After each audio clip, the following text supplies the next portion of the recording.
So this man's a dogmatician. He's not a historian. How's it going, everybody? I know this isn't a chill stream, but I know a lot of Protestants will be here, so I wanted to trigger them with some Newman real quick.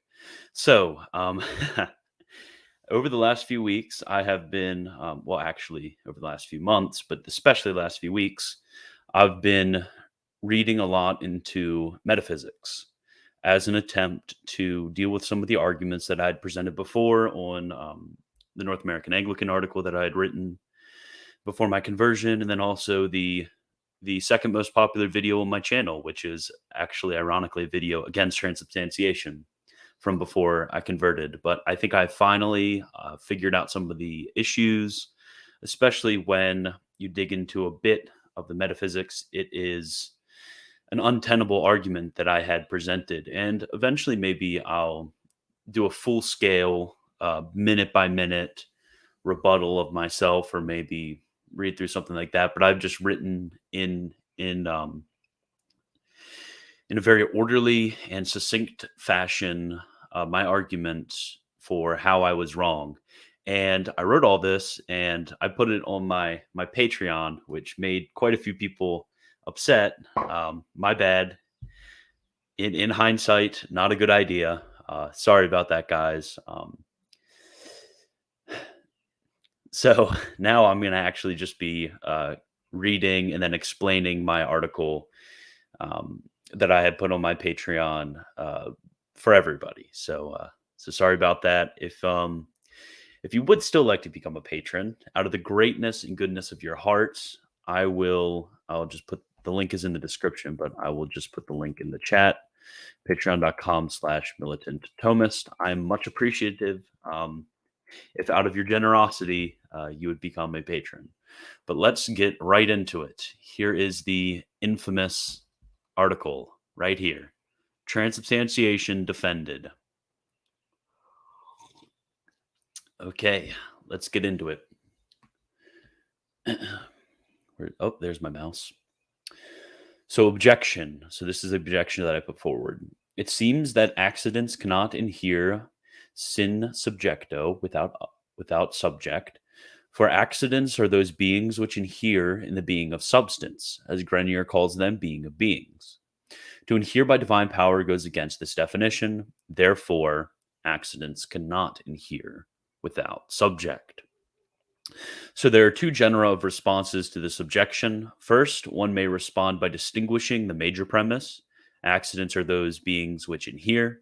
Second, one may respond by denying the minor premise. To inhere by divine power goes against this definition. So to the first, it seems as if this merely accounts for the actions of an accident, which does not account for a true definition. And look at Porphyry's Isagoge, or I think it's in Aristotle's Categories for the reason why.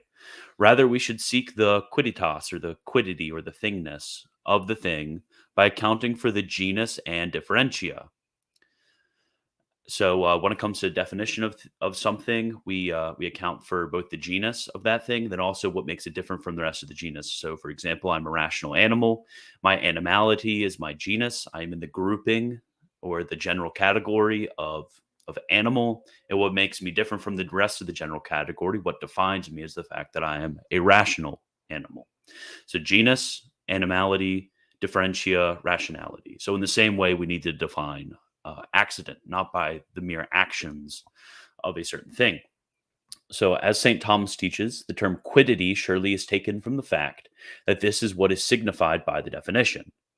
And the term nature is used this way seems to signify the essence of a thing as to its order to its proper operation of the thing. So notice there's a distinction between quiddity and nature. So by that definition of inhering in a substance, we are rather just getting at the nature of a thing and not the quiddity of the thing. Now, inherence would be the proper operation of the thing, that is, accidents. Therefore, in no way can it be the definition of an accident. Now, accidents are regarded to be a category of being, as the philosopher teaches in the Oregonon. Yet, it is also a principle of Thomistic philosophy that being is not a genus, as the philosopher teaches in the Metaphysics. But this does not hinder us from regarding being as a linguistic subject of predication and a definition, and thus can be said to be the genus improperly of the definition. So notice being is never a genus, but for our purposes in defining, we can make an improper definition um, by using being in as an improper genus as just the linguistic subject of predication, and we add differentia to that. In a similar way, being itself cannot be properly defined, only improperly defined, as Grenier teaches.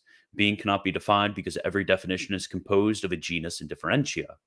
But there can be no genus above being, nor can being have a differentia properly so called. Therefore, being cannot be defined. The differentia of an accident ought rather to be defined as one which does not exist by its own inherent virtue. As St. Thomas teaches, quote, since being is not a genus, then being cannot be of itself the essence of either substance or accident.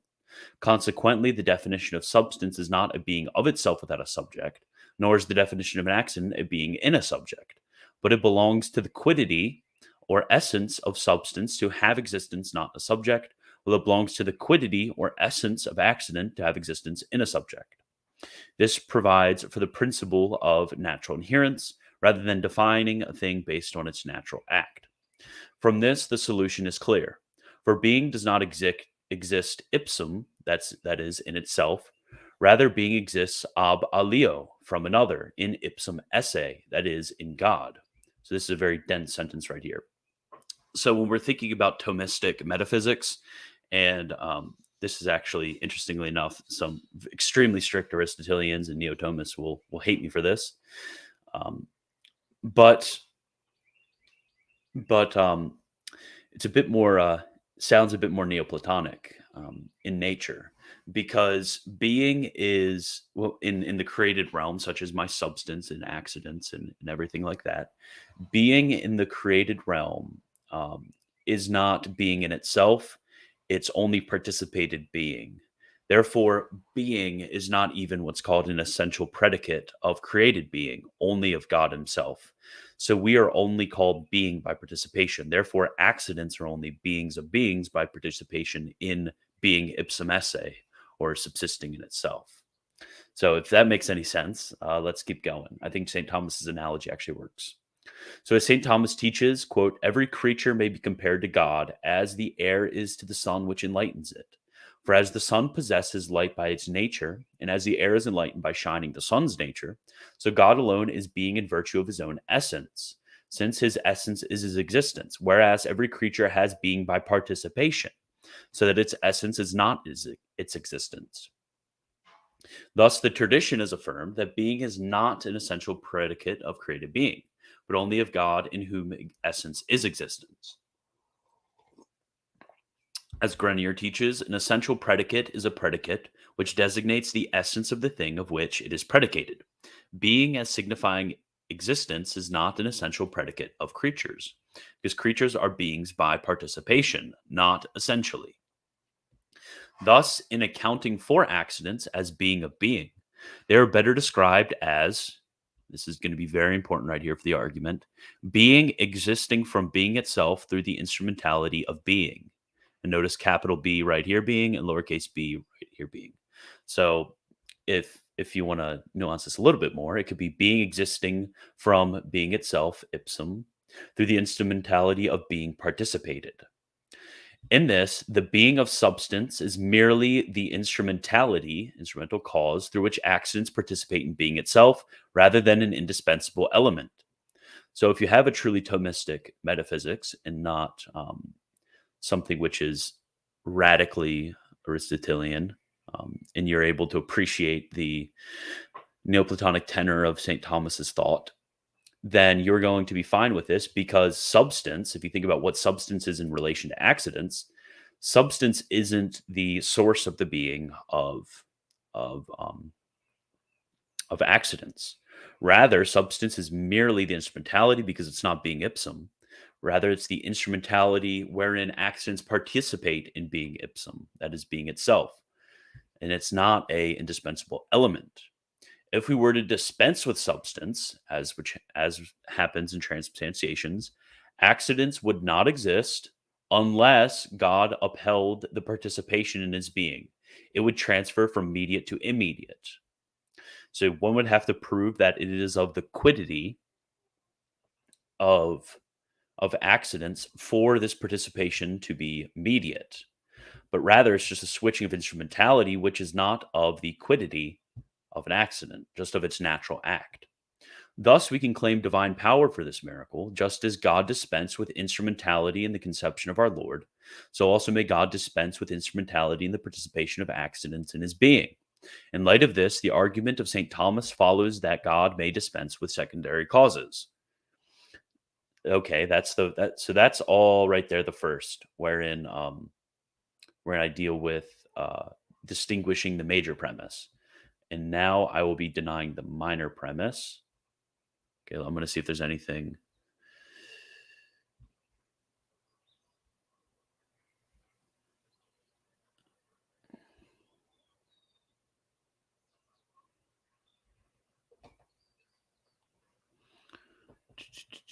Oh, somebody's waiting until March to become a patron. Based. Okay, become a patron, everybody. I don't do this for the money, but it's kind of important that I can keep doing this. Okay, so now denying the minor premise, to inhere by divine power goes against this definition. That's another very important, and this is a bit shorter, but it's also a bit denser. Okay. If I could get possibly denser than I got in the first half. Think about it this way, guys. I'm like 10% away from being able to quit my job. So you're going to get 40 hours a week of this. I'll be in the future, I hope to write introductory books. I mean, it's just crazy. I get messages from people all the time struggling with certain doctrines, and there's just not anything introductory which is written by solid sources. So, then some of them, there aren't even introductions written to these doctrines that are accessible for laymen who are interested in theology. So, but that's a brief aside. Okay. Second, I deny the minor premise that to inhere by divine power goes against this definition. For in this definition, given by Aristotle, genus is being, note the qualifications above, and the specific differentia is that of inherence. Inherence is a certain operation of a thing. It is not essential for a certain operation to terminate in the completion of its act in order for it to be a specific differentia. So notice, even with this idea, let's say I completely conceded to the anti-Thomists on this one. And I said, okay, I'll agree with you that inherence is of the quiddity, is included in the definition as a specific differentia of an accident. Let's say I said that. You have to prove to me that it's essential for this inherent to terminate in order for it to not be included. So, for example, trying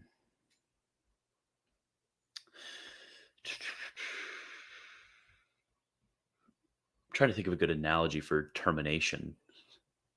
This is the best one I guess I can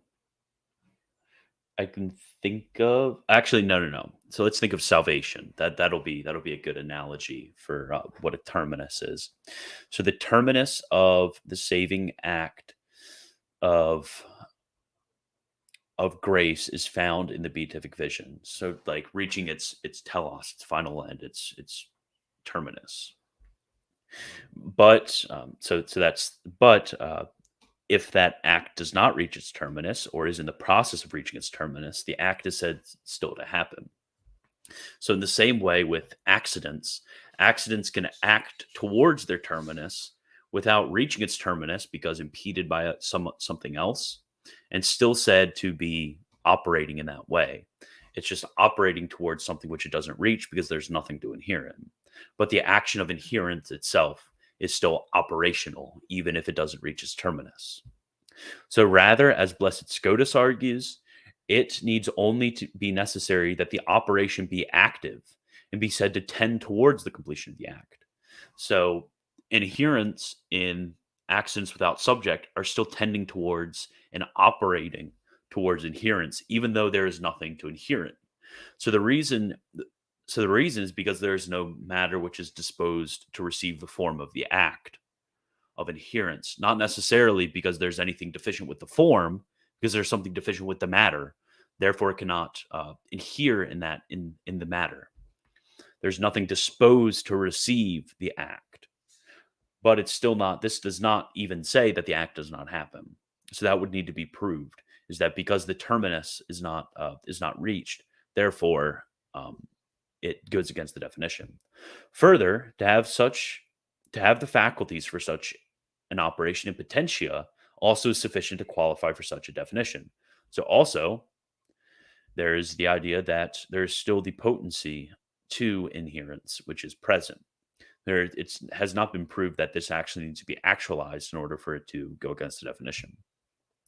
So this will be clear by analogy. The genus of man is that he is an animal, and the specific differentia is that he is rational. Now, rationality refers not to the operation or actualization of the rational faculties, but the possession of the faculties even in potentia, in potency. A man who is in a coma is not said to be definitionally not a man, but rationally exists, 1, in faculties present, which there still is in accidents, 2, in potentia, which there still is in accidents, and 3, in the inherent tending towards rational actions present within him, which is still present in accidents. In the same way, while inherence does not reach the terminus of inhering in a substance, still 1, the faculties of inherence are present, 2, the accidents inhere in potentia, and 3, accidents still tend towards inherence. So that's all I have for you guys. I'll probably be having, gosh, what is that outside? Somebody's cutting something. Okay, let's see if there's any questions in here. So if the real distinction between essence and existence is not held, can transubstantiation be held?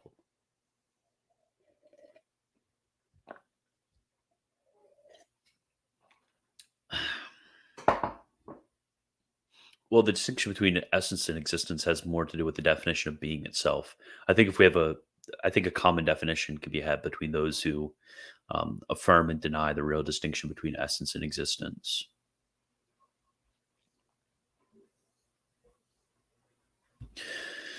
Would the accidents being held in being by God immediately make them substances and not accidents? No. That would not follow. Because there's a difference between substantial form and accidental form,